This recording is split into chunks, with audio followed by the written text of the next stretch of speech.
ghosts of Big Sur. I have heard legend, lore, stories. Folklore tales here, for sure. I've heard a lot of people say they see different things, especially in the fog. The Chumash actually believed that walking in the fog was a spiritual thing for them. It was a healing thing. So, And do you ever get a little scared driving down Highway 1, Big Sur, in the middle of the night? I would have to say I do get scared at night and in the fog. And sometimes your eyes do play tricks on you.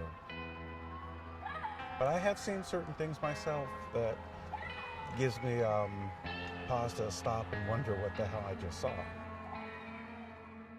Right up the road, Gorda, not too far from here, I've heard tales of the death of 2 women that live on as spirits. That was a strange one. Yeah, they literally had masks over their face and their hands bound.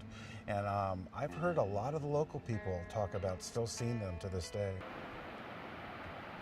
Just over your shoulder, there's one of the most dramatic cliff points I know of in Big Sur. It's because you can lean over the fence and look straight down. Straight down, yeah. And we've had people go over those on our north end of our property. On a low tide day, you could actually see a lot of wrecked vehicles down at the bottom, because a lot of time in those years they would only recover the bodies and not the vehicles. So it's rusted and they look like boulders, but if you look real carefully or even hike down there, you can see that there are all these vehicles down there. Yeah, we had one of our waitresses, she was actually leaving, she was going home. Okay.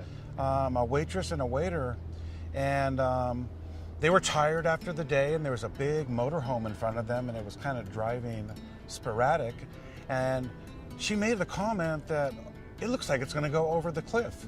And right as she said it, it just took off and just hit the air and went right over the cliff. And that's still down there on the beach.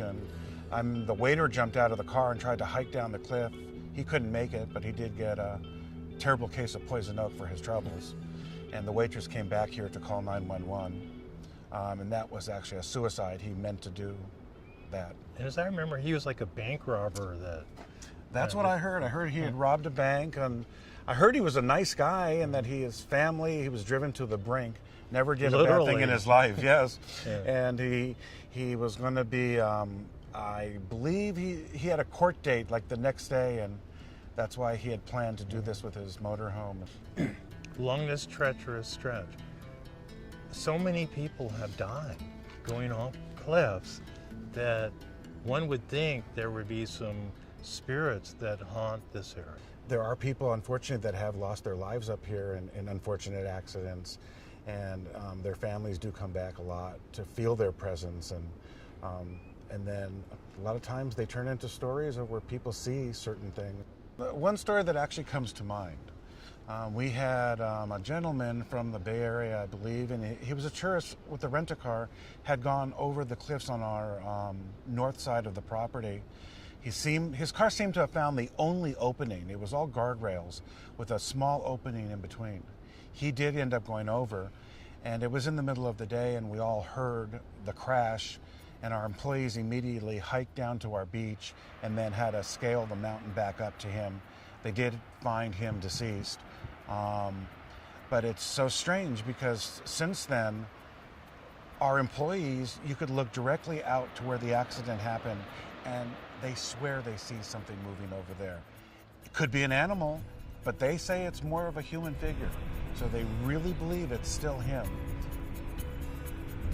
So definitely Big Sur is a spiritual realm in more ways than one. Huh?